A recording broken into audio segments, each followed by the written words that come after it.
Hello, and welcome to Why Wars Happened, a weekly history podcast where we talk about what led to war in history. I'm your host, Emily Ross, and today we're going to be discussing the things that led to the American Revolution with a focus on Virginia this season. Okay, so where we left off in the last episode was that a short battle had gone down in Jamestown between Bacon and Governor Berkeley. The governor's men had deserted him at the first sign of gunfire, and the governor went off to raise another army. Bacon and his men took over Jamestown, but soon realized that another army was approaching from the other side of the town. So they burned Jamestown to the ground and abandoned it. Off they went to face the approaching army. But they soon learned that the army had dispersed and was no longer a problem. Now, Bacon tried to get the men around him to pledge more oaths of loyalty to him. But the people were no longer eager to join him. They knew the king was sending soldiers from England to squash them. Bacon had asked them to fight against the king's men, and this was too far. They were Englishmen, and they would not fight the king. Then Bacon died. This left the next in command as the leader of the rebel army. The man in charge was named John Ingram. The rebels loved him, but he was no match for Bacon. He couldn't command them the way Bacon had, and soon the army had fallen into disorder and distrust. On top of this, the colony was in terrible condition. Many farms had been abandoned in order for the farmers to save their families from the native attacks. Other families fled from the attacks of the looting rebels. Crops were destroyed, houses were burned to the ground, and farms were torn apart. People wanted an end to the rebellion, an end to anything that could cause them further harm. They would take whatever peace would come their way. At this time, Governor Berkeley was still gathering an army in Virginia. With the rebel army weakening and no Bacon around to rile the people to their side, the governor had a much better chance of finally beating them. Partly because of this disorder in the rebel army, when a group of soldiers on the governor's side came in to recapture Gloucester, they found the rebels keeping a poor watch and were able to take them by complete surprise. The men there were captured and taken back to the governor. The man in charge of them was tried and sentenced to death for treason. He begged the governor to shoot him as a soldier and not hang him like a dog. But the governor declared that the man was not a soldier, but a rebel, and so would be hanged as one. On the day of his execution, he shouted to the gathering crowd that he died a loyal subject and lover of his country. And then he promptly met his end. Soon, other bands of rebels were captured. They were also placed on trial and condemned to die as traitors. Governor Berkeley began on a path of executions and bloody brutality that hasn't been seen in America since. He had seen 5 of his houses in Jamestown burned to the ground with all of his belongings stolen from him. He had seen belongings in other areas stolen from those houses. He had been overthrown by a rebel and a motley crew and now had to explain to the king, whom he loved and deeply respected, why he had allowed this to happen to His Majesty's colony. A fury of hellfire had been unleashed from the governor. Even the king couldn't stop him now. Several instances of his treatment towards the rebels highlight the governor's bitterness. When one of the rebel leaders came forth before him, he asked the rebel why he had joined Bacon. Before he could answer, the man's wife rushed forward and told the governor that it was her idea. She had convinced her husband to join the rebels, and so it should be her, not her husband, who was hanged. The governor didn't care. He sent her away and condemned her husband to die. Another leader begged for his life and declared that he had only joined Bacon because the governor himself had signed the special permission allowing Bacon to take up arms against the natives. The governor responded by saying that Bacon had only been authorized to take up arms against the natives who were attacking them, not against the governor himself. Another rebel leader complained that he had lost an eye in one of the battles, and now, at the hour of his death, the governor would not provide him a guide to help him reach the noose. None of this mattered to the governor. He wouldn't allow the rebels, looters, traitors, and villains to escape their just punishment. He hunted the rest of the rebels like dogs. When they were caught, they were almost immediately sent to their deaths.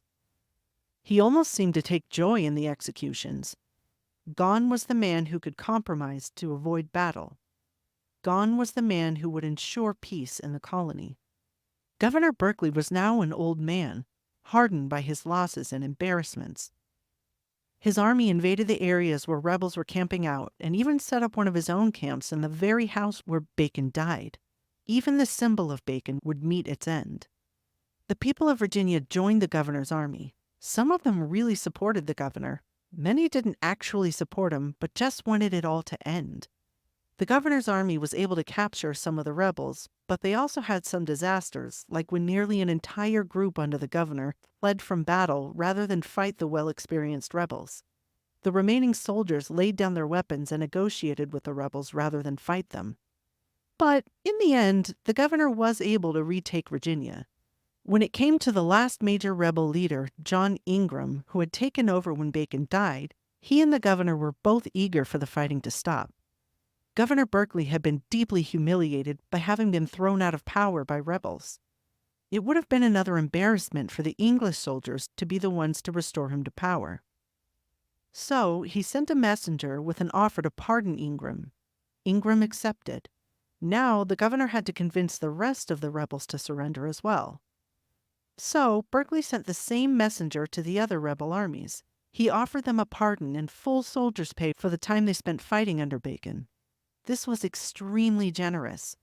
Who could resist such an offer? Not the rebels. They easily accepted the offer. Now to the final part of squashing the rebels.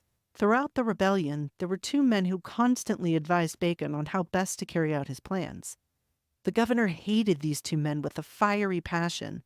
He hated them so much that when he had offered pardons early on in the rebellion, he had specifically left their names out of the offer. Their names were Lawrence and Drummond, and they were still out there, roaming free, somewhere in Virginia. The governor couldn't let this stand. His soldiers went to work hunting Lawrence and Drummond down. After only a few days, Drummond was found half starving in a swamp. The governor's twisted hatred swept over the rebel when he was brought to the courthouse. He was stripped naked, the ring torn from his finger. He was denied a trial by jury, and in fact, his trial, by the judge, only lasted half an hour. He was found guilty of treason and promptly hanged that same day. It seems that the other man, Richard Lawrence, was last seen entering into native land, and with that, he was gone, never seen again. As the rebellion came to a close, the issues the people had raised had mostly been left unchanged. The natives were still attacking them, and any laws that were made to better their lives were quickly reversed the next year. Governor Berkeley had been a major problem for the people. He had been accused of corruption, imposing high taxes, and making sure elections only turned out the way he wanted them to. Now that he was full of anger and humiliation, his attitude towards the people of Virginia became even more unbearable. He acted with recklessness, retaliation, and cruelty. Months later, when the matter of Drummond's execution came to the attention of England, one of the English leaders declared that he wished Berkeley were still alive so he could answer for his barbarity. What's more was that the English soldiers were still on their way to Virginia to ensure order remained. This could bring nothing but higher tensions between the colonists and their government. Also, King Charles II was greatly disturbed by the rebellion. Remember that his father had been executed by the English Parliament after civil war had broken out in England. Charles himself had had to go on the run to France to save his own life. He wasn't a fan of people rising against the government. In previous episodes, we discussed a tense situation between Virginians and these two guys that the king had literally given the entire colony of Virginia to, as a gift. They were entitled to all of the land in Virginia, and everyone had to get permission from them to own land there, even if they already had permission from the government. These two men were also entitled to rent from anyone owning a house on any land in Virginia. And they were entitled to back rent for the previous 4 years. The two men were also entitled to certain tax money that was to be paid directly to them. This had been an outrage to the colonists, and they fought fiercely against it. Fortunately, the men seemed open to negotiating. They and the colonists all prepared an agreement that said the men would only take possession of a small part of Virginia, and that the Virginians would be allowed to buy that area back from them. The only thing the agreement needed was the approval from the king. The king did approve this agreement, but before he could send it to Virginia, Bacon's rebellion broke out, and the king decided to hold on to it. The agreement had also asked the king to promise to never do this again, and to acknowledge that the people had always had a right to determine how much taxes they paid and where the taxes went, and that the king couldn't just put new taxes on them or give their tax money away, and to acknowledge that the people had always had a right to determine how much taxes they paid and where the taxes went. Bacon's rebellion changed all of that. After Bacon's rebellion, a new charter was granted, but it was very different from the one sought by the colonists. In it, he said that Virginia was answerable to England and that the king had the power to choose their governor. This is important because remember that during the time when England had no king and Virginia was basically left to govern itself, the Assembly had declared that only the Assembly has the power to choose the governor, with England's blessing, of course. But now, the king was saying that the Assembly didn't have that power anymore. It was only the king's power now. So Virginia lost some really important power here. It goes on to say a few other things, generally good for Virginians, and also states that the governor has the authority to hear and judge all murders and other serious crimes, so long as what he does with those cases closely matches the laws of England.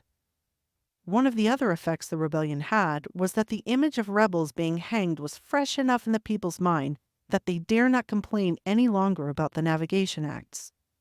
Those were the laws that said it was illegal to buy or sell from anyone other than England or English colonies. Before the rebellion, people had complained a lot about how these laws made it difficult for them to earn enough money to live off of. Governor Berkeley had even gone to England himself to plead their case and beg the king to do away with these laws. Now there would be no more of that. Nobody wanted to be accused of being a rebel or a traitor, or of having anything to say against Berkeley or the king that might be interpreted as rebellious feelings.